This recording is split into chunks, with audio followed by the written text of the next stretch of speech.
Now, this is a very interesting topic. Why do people in the Middle East have some of the lowest rates of cancer if we compare this to the entire world? Let's do a deep dive. Now, the other name for the Middle East is West Asia. Now, what's conflicting about this information is they have a very low cancer rate, but a very high consumption of sugar rate.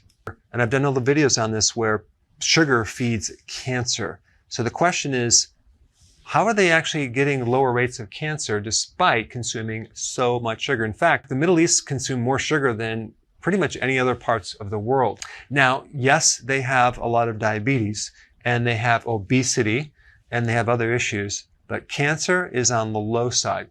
Now, if we take the average of how many people get cancer in the entire world, it's 198 people out of every 100,000 people get cancer. Now, if we take a look at individual parts of the Middle East, we have Saudi Arabia. 96 people get cancer out of 100,000. Yemen, 97 people out of 100,000.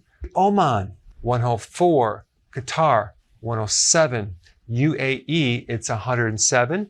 And Kuwait is 116 people out of 100,000 people get cancer. So you can see, if you live in these countries, you have a much less risk of getting cancer. Let's compare this with Australia. 468 people out of 100,000 get cancer. They take number one. They get first place in getting cancer. Number two, Ireland is 374 people out of 100,000 people. Next one is Hungary, 368 people, okay, out of 100,000. And then United States, 352 people out of 100,000 people develop cancer. So what is so unique about the Middle East?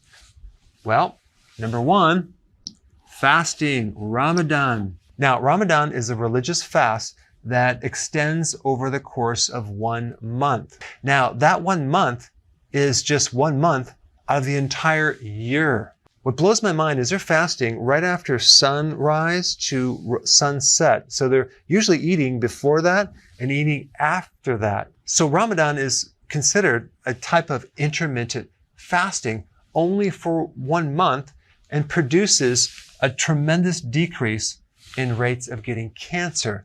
That's quite remarkable. So why does fasting help with preventing cancer? Well, it starves cancer. Do you realize there's between 10 and 50 times more insulin receptors in a cancer cell versus a normal cell? What does that mean? That means that cancer cells have a very avid or greedy hunger for glucose because they have more receptors to eat glucose. Okay, so this is how they diagnose cancer through a PET scan. A PET scan identifies areas in the body that have a very high metabolism of sugar. So cancer loves sugar, and when you're fasting, you're not consuming sugar. All right, number two, autophagy. Fasting stimulates autophagy, which is a condition that helps to recycle old damaged proteins. It helps to recycle old damaged things like damaged mitochondria.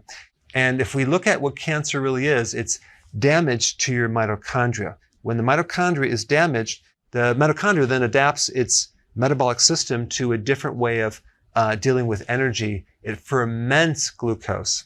When you fast, you kick in this autophagy and you're recycling damaged mitochondria, which is going to decrease your risk for cancer. The third thing about fasting is that when you fast, you generate new immune cells. You strengthen your immune system. Your immune system becomes stronger. You generate more killer T cells, which directly kill cancer cells and viruses. And you also stimulate more helper T cells, which indirectly help reduce cancer. All right, next point about fasting. It's one of the best things to get rid of inflammation. Cancer tends to spread, migrate into areas of inflammation. So fasting is one of the most potent anti-inflammatories. So it's going to reduce the risk of cancer being spread. Also, when you fast, you increase the antioxidant networks of the body. So these things that actually protect you against free radical damage, like in the mitochondria, are improved or enhanced when you fast. So that's going to decrease the risk of getting cancer right off the bat. Fasting is one of the oldest therapies, Even Hippocrates mentioned fasting quite extensively, and he had an interesting quote. But to eat when sick is to feed the illness. Okay, so when you're ill, you don't want to eat very frequently. And he was considered like the foundational father of medicine. Okay, fasting is number one. Number two would be the spices that people eat in the Middle East. Turmeric, okay, loaded with anti-cancer properties. And it's one of the best things to get rid of inflammation. Saffron has a certain phytonutrient that's very, very anti-cancer. Cardamom, anti-cancer properties. Nutmeg, caraway, cinnamon, and coriander all have anti-tumor and anti-cancer properties. Plus, on top of that, certain foods that have additional anti-cancer properties: black seeds, olive oil, dill, sesame seeds, and dates. Now, I don't recommend consuming dates if you're trying to lose weight or if you're doing a ketogenic diet, but there are certain phytonutrients in dates that have anti-cancer properties. All right, number three, low tobacco usage for women in the Middle East, okay? Not men, okay, that's probably increased, but women. And if you actually add up the women and the men, the reduced weight of women using tobacco is so low, it makes the whole average come way down. I mean, take a look at this. 20% of the population smokes, okay? That's 1 out of every 5 people. Yet, if we look at women in the Middle East, in Iraq, it's 3%, okay? Not 20%. Yemen, it's 9%, okay, compared to 20% worldwide. And then we have Kuwait, which is only 3%. Saudi Arabia, 2%. The UAE, 0.8% of the entire female population in the UAE smokes. That's very, very insignificant compared to the worldwide average. And then we get Oman, 0.7%, okay, compared to 20%. Insignificant amount of women in that area of the world. Now, if we compare that to women in Chile, it's 40%. That's more than 2 times the world average. And then Serbia is 41%. So, smoking is definitely linked to cancer. You already know that. In fact, the risk of getting cancer if you smoke or chew tobacco is 22 times the risk compared to people that do not smoke or chew tobacco. 25% of all cancers out there are caused by either smoking or chewing tobacco. And the other thing you need to realize is there are 5,000 different chemicals in tobacco, okay, in cigarettes, okay, and 70 of them have a direct link to cancer.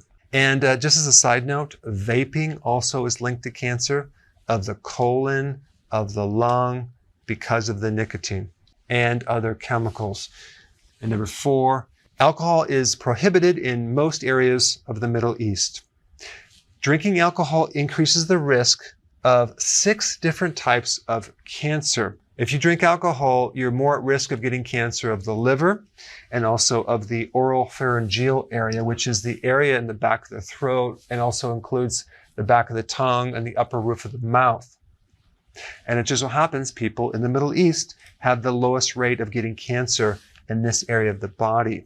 The areas of the world that have the highest risk of getting this cancer are Western Europe, Northern Europe, and North America. All right, now the question is, they're doing all these spices, they're fasting, they're not smoking as much, and they're not drinking alcohol as much. Then why aren't these numbers even lower? Okay, well, it's probably because they consume more sugar than any other area of the world, as well as more high fructose corn syrup, and cancer loves sugar. It could also be linked to the obesity situation. Over 30% of the population is obese, and there's more risk of getting cancer if you're obese. Also, they have very, very low vitamin D levels. In fact, 80% of the population is low in vitamin D. And vitamin D is very, very important in protecting someone against cancer and reducing the risk. And it just so happens when you consume that much sugar, you're going to also deplete vitamin D. And vitamin D is essential in keeping your immune system very, very strong. And then one last thing is called polymorphism. What is polymorphism? That is a condition where the genetics or the genes are altered in a way that there's kind of like a defect in the genes. And there's a higher ratio of people with this genetic defect in the vitamin D receptor, okay, for vitamin D. So if your receptor is defective and you can't absorb vitamin D as well, okay, for some reason, then you're going to be low in vitamin D, in which case, if you do live in the Middle East, what you should be doing is taking more vitamin D on a regular basis. All right, now that you know why the Middle East has low rates of getting cancer, the next question is, how could you potentially lower this even further?